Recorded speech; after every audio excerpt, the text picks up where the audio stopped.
નમસ્કાર, આપ જોઈ રહ્યા છો સ્પાર્ક ટુડે ન્યૂઝ. વડોદરા કોર્પોરેશનની એડવાન્સ મિલકત વેરો ભરવાની 1 મહિનાની યોજના સમાપ્ત થશે. વડોદરા મ્યુનિસિપલ કોર્પોરેશન દ્વારા વર્ષ 2025-26 વેરા વળતર યોજના 1 મહિના માટે એટલે કે 23 એપ્રિલથી 23 મે સુધી અમલમાં મૂકી હતી, જેનો આજે છેલ્લો દિવસ છે. આ યોજનામાં ગઈકાલ સુધીમાં કોર્પોરેશનને 135 કરોડની આવક થઈ.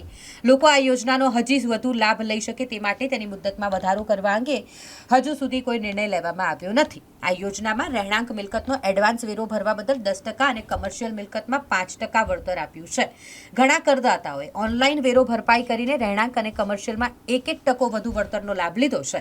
મિલકત વેરાના અગાઉના વર્ષોની પાછલી બાકી રકમ એકસાથે ભરપાઈ કરે તો તેમાં પણ વળતર આપવામાં આવ્યું છે. વળતર મિલકત વેરાની રકમ પૈકી સામાન્ય કર, પાણી કર, કંજરવંશી અને સુવરેજ ટેક્સની રકમ પર અપાયું છે. શિક્ષણ ઉપર સફાઈ ચાર્જ અને એન્વાયરમેન્ટ ઇમ્પ્રુવમેન્ટ ચાર્જ પર વળતર અપાયું નથી. શહેરના અંદાજે 7.40 લાખ કરદાતાઓ છે. વર્ષ 2025-26માં વેરાની આવકનો ટાર્ગેટ 807 કરોડનો મૂકવામાં આવ્યો છે.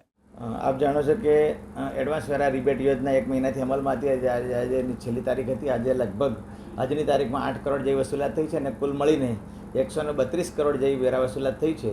વ્યવસાય વેરા સહિત 150 કરોડ પર આપણે પહોંચ્યા છે.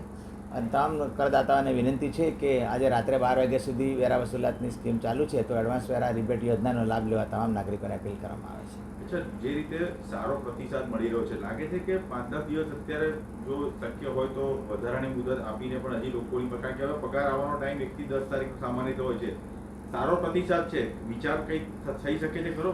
ચોક્કસથી આ ઘણા બધા કરદાતાઓની વિનંતીને ધ્યાનમાં રાખીને એના માટે પ્રપોઝલ મૂકવામાં આવી છે. જો કદાચ મંજૂર થશે તો ચોક્કસથી એની સમયમર્યાદા વધારવામાં પ્રયત્ન કરવામાં આવશે. સર, આપણો લક્ષ્યાંક કેટલો હતો ટોટલ?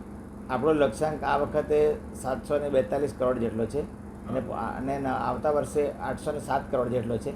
તેને પહોંચી વળવા માટે આ એડવાન્સ વેરા રિબેટ યોજના અમલમાં મૂકવામાં આવી છે. અચ્છા, આ એડવાન્સ રિબેટ યોજના જે હતી એમાં આપણે કોઈ લક્ષ્યાંક નક્કી કર્યું કે 100 કરોડ આવી જાય તો આપણું કામ થઈ જાય, કે 150 કરોડ આવી જાય? ના, એવો આના એડવાન્સ વેરા રિબેટ યોજનામાં ટાર્ગેટ નથી હોતો, પણ જે કરદાતાઓ જે એડવાન્સમાં વેરા બિલ આપતા પહેલાં ઇસ્યુ કરવામાં આવે ને જે ભરે તેને આકર્ષક વેરા વળતર યોજના અમલમાં મૂકવામાં આવી છે, તેનો તમામ કરદાતાઓને લાભ લેવા ખાસ વિનંતી છે.